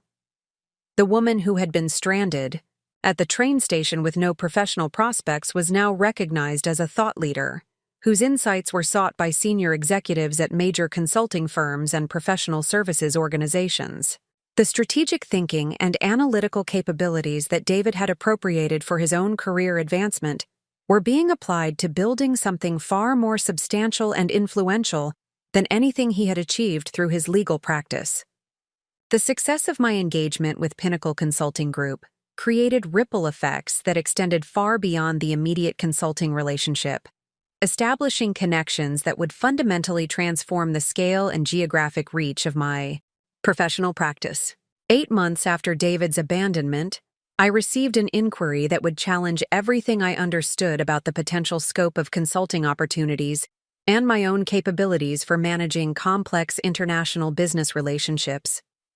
The initial contact came from Dr. Elizabeth Hoffman, the senior partner for European operations at Global Strategic Partners, a multinational consulting consortium based in London, with offices throughout Europe and Asia. Dr. Hoffman had learned about my work through Patricia Williams at Pinnacle, who had shared details about the acquisition integration methodologies I had developed and the exceptional results achieved through their implementation. Global Strategic Partners was confronting organizational challenges that paralleled those I had addressed in North American markets, but with additional complexity created by cultural differences, regulatory variations, and market dynamics that varied significantly across different European countries. The consortium had been formed through acquisitions of established consulting firms in major European markets, but the integration process had revealed fundamental incompatibilities that threatened to undermine the operational synergies and strategic advantages that had motivated the original consolidation strategy. The scope of the challenge that Dr. Hoffman described required understanding not only the business strategy considerations that drove international consulting operations, but also the cultural and regulatory factors that influenced how professional services were delivered across different national markets. The complexity of managing multiple organizational cultures while navigating varying legal frameworks and client expectations demanded consulting capabilities that few practitioners had developed through domestic market experience alone. My initial assessment of Global Strategic Partners integration challenges revealed that their difficulties extended beyond the organizational transformation problems I had addressed in previous engagements. The consulting practices they had acquired had developed distinct approaches to client engagement, service delivery, and competitive positioning that reflected different national business cultures and regulatory environments. Attempting to standardize operational procedures across these diverse contexts was creating resistance that undermined both employee satisfaction and client relationship quality. The methodology I developed for Global Strategic Partners emphasized understanding and leveraging cultural differences as sources of competitive advantage rather than treating diversity as an obstacle to operational efficiency. The approach required conducting comprehensive assessments of each national practice to identify their unique strengths and market positioning capabilities, then developing integration strategies that preserved these advantages while creating collaborative opportunities that enhanced overall consortium value. The implementation process required extensive travel throughout Europe to work directly with senior partners in each national practice, understanding their specific market conditions and developing customized approaches to integration that addressed their particular concerns while advancing Global Strategic Partners' strategic objectives for operational coordination and knowledge sharing. The cultural complexity of this engagement provided an intensive education in international business dynamics that expanded my understanding of consulting challenges beyond anything I had encountered in North American markets. Working with practices in London, Frankfurt, Milan, and Amsterdam required adapting my analytical frameworks and communication approaches to accommodate different professional cultures while maintaining consistency in strategic objectives and quality standards. The results achieved through the Global Strategic Partners engagement demonstrated the international applicability of my consulting methodologies and their effectiveness in addressing organizational challenges that transcended national boundaries. The integrated practices achieved improved operational coordination while maintaining the local market expertise and client relationships that had made them valuable acquisition targets. The collaboration frameworks we implemented created knowledge, sharing capabilities that positioned the consortium for expanded service offerings and accelerated growth in competitive international markets. The success of this international engagement established my reputation within the global consulting community as someone who understood both the strategic considerations that drove international professional services operations and the cultural sensitivities required for managing multinational organizational transformations. This recognition created opportunities for consulting relationships with other international firms and multinational corporations seeking specialized expertise for managing complex cross-border integration challenges. The financial compensation, provided through the Global Strategic Partners engagement, represented a substantial increase in both project value and professional recognition that positioned my practice for pursuing opportunities with the most prestigious international consulting organizations. The 6-month project generated sufficient revenue to establish European operational capabilities, while building relationships with senior executives throughout the international consulting community. The strategic decision I faced involved determining how to leverage this international success to build sustainable competitive advantages in global consulting markets, while maintaining the specialized focus and personalized service quality that had differentiated my work from larger, more generalized competitors. The opportunities that were developing required careful consideration of expansion strategies that would support international growth without compromising the innovative approaches and client relationship quality that had enabled my initial success. The solution I developed involved establishing strategic partnerships with specialized consultants in key international markets who shared similar commitments to excellence and innovative problem-solving approaches. Rather than attempting to build traditional international offices that would require substantial infrastructure investment and operational complexity, I created collaborative networks that could deliver comprehensive services while maintaining flexibility and responsiveness to local market conditions. The partnership framework I implemented focused on identifying established consultants in major international markets whose capabilities complemented my own expertise while maintaining compatible approaches to client service and professional excellence. These collaborative relationships enabled me to pursue international engagements that required local market knowledge and regulatory understanding, while providing partners with access to specialized transformation methodologies and strategic frameworks.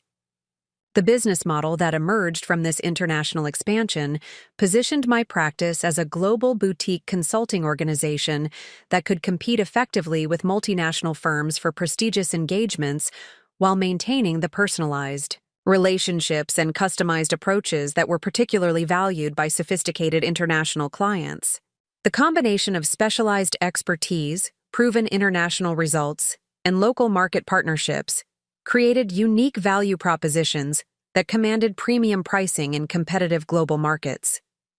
The professional recognition generated through international consulting success also created opportunities for thought leadership and academic collaboration that extended my influence beyond direct client relationships. The case studies and analytical frameworks developed through international engagements provided valuable research material that contributed to academic publications and conference presentations that established my expertise within the global consulting research community. The invitation to serve as a visiting lecturer at the London Business School represented a particularly significant milestone in my professional development, providing opportunities to share insights with both current students and senior executives participating in executive education programs. The academic appointment enhanced my credibility when pursuing engagements with sophisticated international clients while providing access to cutting-edge research and thought leadership that informed my consulting practice. The teaching responsibilities at London Business School required developing comprehensive frameworks for international organizational transformation that integrated the practical methodologies I had refined through client engagements with the theoretical perspectives that academic research provided. The curriculum I developed for executive education programs became a valuable resource for both academic instruction and consulting practice development. The international success of my consulting practice also created opportunities for strategic investments in technology platforms and research capabilities that supported continued innovation and competitive differentiation. The consulting fees generated through major international engagements enabled me to develop proprietary analytical tools and knowledge management systems that enhanced my ability to deliver exceptional value to increasingly sophisticated global clients. The transformation that had begun with systematic planning in my Boston home had evolved into an international consulting practice that was generating substantial recognition within the global professional services community. The strategic thinking and analytical capabilities that David had systematically undermined during our marriage were now being valued and compensated by organizations that competed internationally for the most sophisticated consulting expertise available. The woman who had been abandoned at Union Station with no international experience or global business understanding was now recognized as an expert whose insights were sought by multinational organizations facing their most complex transformation challenges. The consulting methodologies I had developed through addressing domestic market challenges had proven effective in international contexts that demanded cultural sensitivity, regulatory understanding, and strategic sophistication that few practitioners possessed. The financial independence and professional recognition that international consulting success provided eliminated any remaining traces of the vulnerability that David's systematic control had created during our marriage. The capabilities that he had appropriated for his own career advancement were being applied to building something with global reach and influence that exceeded anything his domestic legal practice could achieve. 10 months after David's abandonment had shattered what I believed was my settled life, I received an opportunity that would fundamentally challenge my understanding of professional success and financial achievement. The invitation came from Jonathan Marcus, the founding partner of Sterling Capital Management, one of the most prestigious private equity firms specializing in professional services acquisitions throughout North America and Europe. Sterling Capital had been monitoring my consulting practice through their extensive network of industry contacts and portfolio company relationships. The combination of rapid growth, specialized expertise, and proven international capabilities that my practice had demonstrated represented exactly the type of investment opportunity that Sterling pursued for their professional services portfolio. Jonathan's initial approach was not merely about acquiring my consulting business, but about positioning it as the foundation for building a comprehensive transformation consulting platform that could serve their portfolio companies and compete effectively in global markets. The preliminary discussions with Sterling Capital revealed the substantial value that my consulting practice had achieved through strategic development and successful client relationships. The financial projections that Jonathan presented demonstrated that my business had grown to represent a multi-million-dollar enterprise that commanded premium valuations in competitive acquisition markets. The recognition that my consulting practice was worth more than David's legal career had ever achieved provided profound validation of the transformation journey that had begun with his cruel abandonment. The acquisition proposal that Sterling developed offered two strategic alternatives that would determine the future direction of my professional development. The first option involved selling my consulting practice to Sterling for immediate financial compensation that would provide complete independence and substantial wealth. The second alternative involved partnering with Sterling to build a larger consulting organization that would combine my specialized expertise with their resources and portfolio company relationships to create a dominant position in transformation consulting markets. The strategic analysis required for evaluating these alternatives drew upon every capability I had developed through building my consulting practice while considering factors that extended far beyond immediate financial considerations. The decision would determine whether I would achieve financial independence through successful exit from entrepreneurial activities or continue building something larger that could compete with the most established firms in professional services markets. The due diligence process that Sterling conducted provided comprehensive validation of the business model and competitive advantages that I had developed through systematic strategic thinking and client relationship management. Their assessment confirmed that my consulting methodologies, client relationships, and international partnerships represented valuable intellectual property that commanded premium pricing in competitive consulting markets. The valuation analysis that Sterling's financial team completed demonstrated that my consulting practice had achieved growth rates and profitability margins that exceeded industry benchmarks for specialized professional services firms. The combination of innovative methodologies, proven results, and expanding client base had created an enterprise value that positioned my practice among the most successful consulting businesses in transformation specializations. The client testimonials and case studies that comprised Sterling's market research revealed the exceptional reputation that my practice had achieved within the professional services community. Senior executives at major consulting firms and multinational corporations consistently praised the quality of strategic insights and implementation capabilities that my engagements had provided. The market recognition that these testimonials demonstrated validated the competitive advantages that had enabled rapid business growth and premium pricing. The strategic partnership discussions with Sterling also revealed opportunities for expanding my consulting practice into new market segments and geographic regions that would have been impossible to pursue independently. Their portfolio companies included professional services firms throughout North America and Europe that were facing transformation challenges similar to those I had addressed through previous engagements. The potential client base that Sterling's relationships provided could support substantial practice expansion while maintaining the specialized focus that had differentiated my work from larger, more generalized competitors. The financial modeling that Sterling prepared for the partnership alternative projected revenue growth and market penetration possibilities that exceeded my most optimistic projections for independent practice development. The combination of my specialized expertise with Sterling's resources and client relationships could create a consulting organization capable of competing with major multinational firms while maintaining the innovative approaches and personalized service quality that sophisticated clients valued. The decision-making process required careful consideration of personal and professional objectives that extended beyond immediate financial benefits.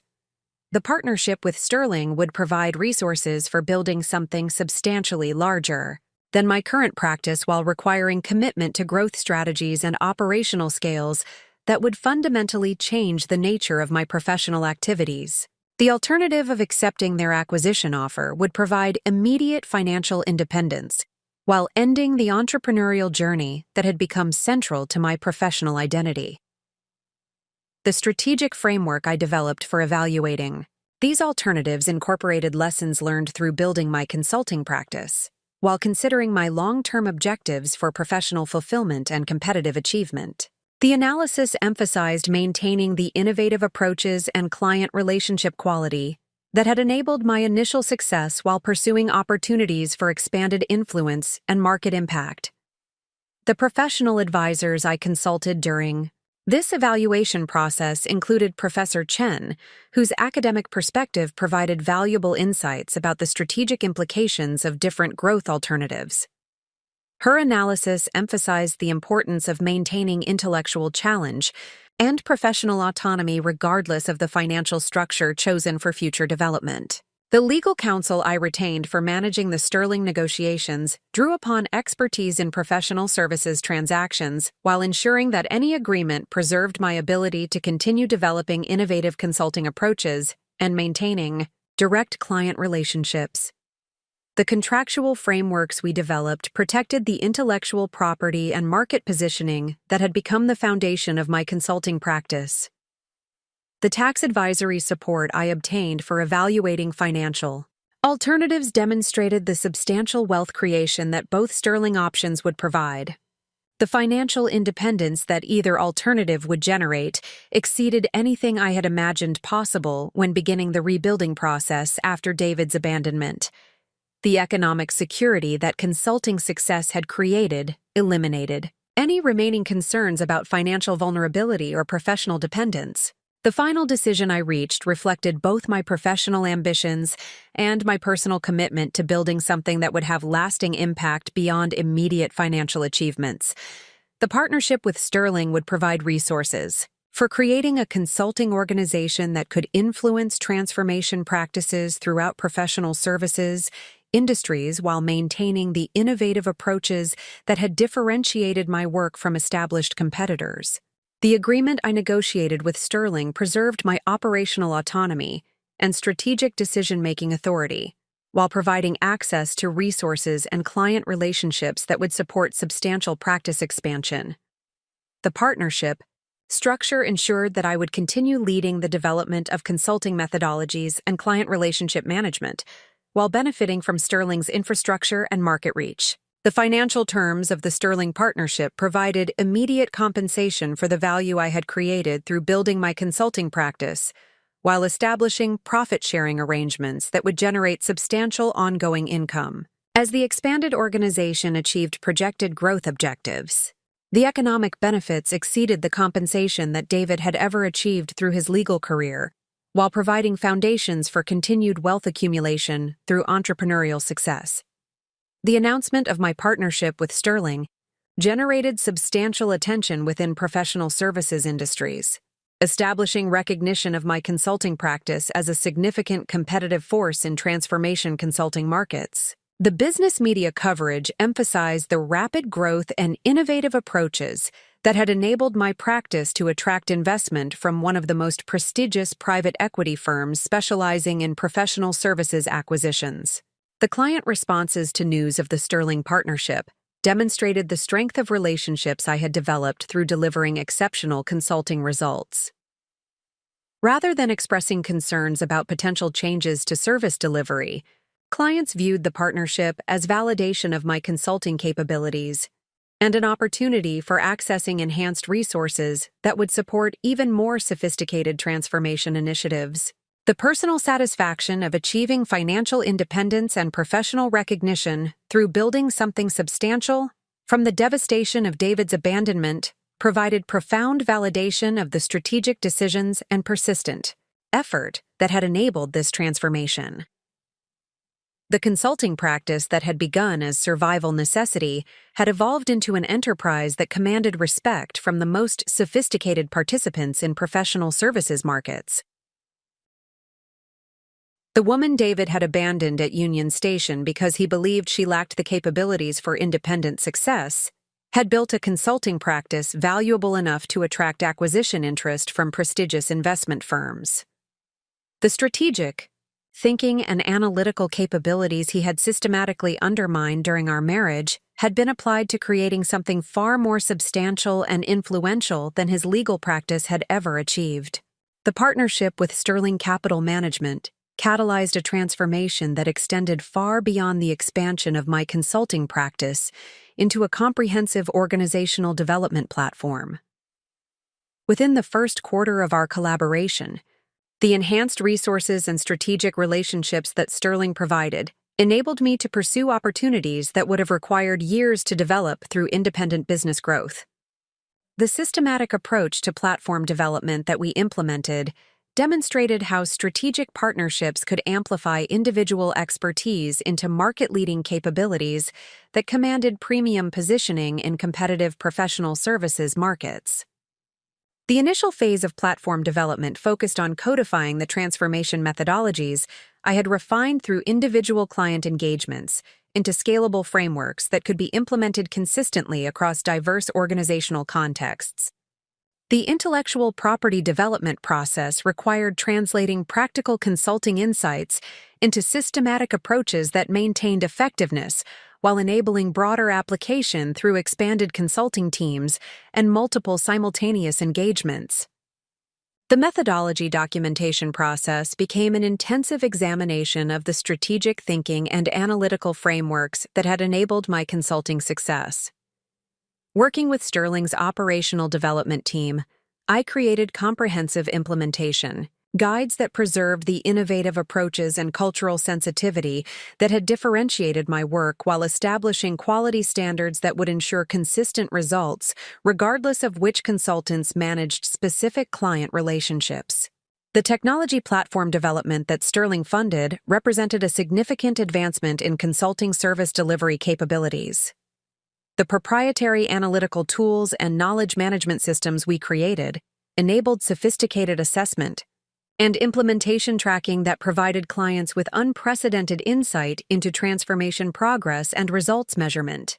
The digital capabilities we developed positioned our platform to compete effectively with the most technologically advanced consulting organizations while maintaining the personalized service quality that sophisticated clients valued. The recruitment strategy we implemented for building the consulting team drew upon the professional networks I had developed through successful client engagements and academic relationships.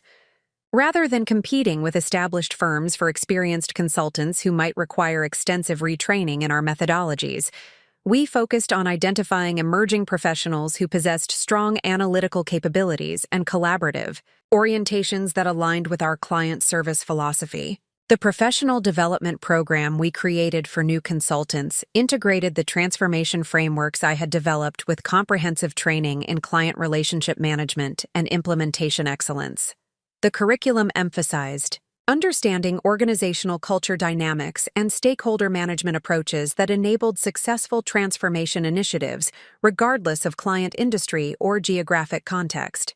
The quality assurance systems we established ensured that every engagement maintained the standards for strategic insight and implementation effectiveness that had built my individual consulting reputation. The oversight protocols we developed provided senior consultant involvement in all major client relationships while enabling junior team members to develop capabilities through progressively responsible engagement management roles. The market positioning strategy we developed emphasized our platform's unique combination of proven transformation methodologies, sophisticated analytical capabilities, and commitment to measurable client success. Rather than competing primarily on credentials or established reputation, we differentiated our services through demonstrated results and innovative approaches that addressed transformation challenges more effectively than conventional consulting methodologies. The client acquisition strategy we implemented leveraged the referral networks and professional relationships that my individual practice had developed while expanding reach through Sterling's portfolio company relationships and industry connections. The combination of proven track record and enhanced capabilities that our platform offered created compelling value propositions for organizations facing complex transformation challenges. The international expansion component of our platform, development built upon the European partnerships I had established through previous engagements while extending reach into Asian and Latin American markets where Sterling maintained strategic relationships.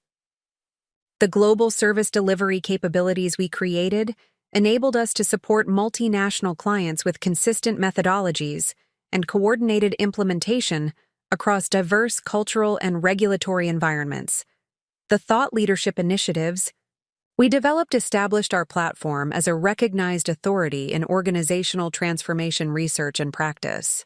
The academic partnerships and conference presentations that we coordinated provided visibility within professional services communities while contributing to the intellectual development of transformation consulting as a specialized discipline. The case study development program we implemented documented the exceptional results achieved through our transformation engagements while protecting client confidentiality and maintaining professional standards for proprietary information sharing. The success stories we developed provided compelling evidence of our methodology's effectiveness while establishing benchmarks for measuring transformation initiative success. The financial performance that our platform achieved during the first year of operation exceeded the ambitious projections that Sterling had established for return on investment and market penetration. The revenue growth and profit margin expansion we accomplished validated the business model while providing resources for continued investment in capability development and market expansion. The client satisfaction metrics we achieved demonstrated that our platform was delivering exceptional value that justified premium pricing while generating enthusiastic referrals that supported sustainable business growth. The testimonials and case studies that resulted from successful engagements provided marketing materials that established credibility with prospective clients across diverse industries and geographic markets. The competitive analysis that Sterling conducted at the end of our first year demonstrated that our platform had achieved market positioning that challenged established consulting firms for prestigious engagements while maintaining growth rates that exceeded industry benchmarks. The combination of specialized expertise, proven results, and innovative methodologies had created competitive advantages that enabled us to win complex transformation projects against much larger and more established competitors.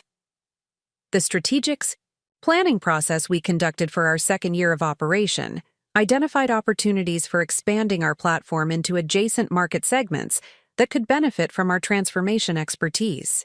The diversification possibilities we evaluated included organizational development for technology companies, cultural integration for international mergers, and operational optimization for healthcare systems facing regulatory changes.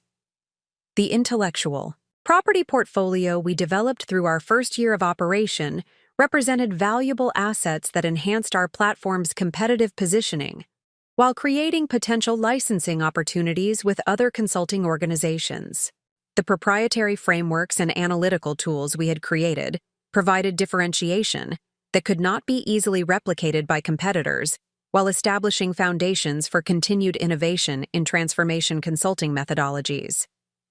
The professional recognition that our platform achieved within the consulting industry validated the strategic decisions that had guided our development process while establishing credibility that supported continued growth and market expansion.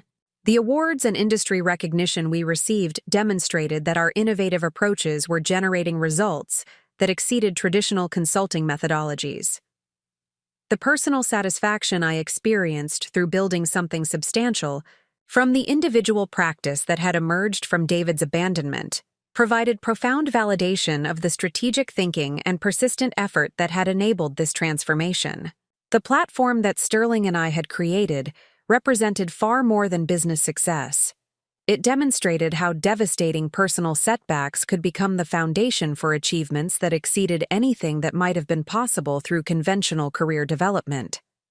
Up next, you've got 2 more standout stories right on your screen. If this one hit the mark, you won't want to pass these up. Just click and check them out. And don't forget to subscribe and turn on the notification bell so you don't miss any upload from us.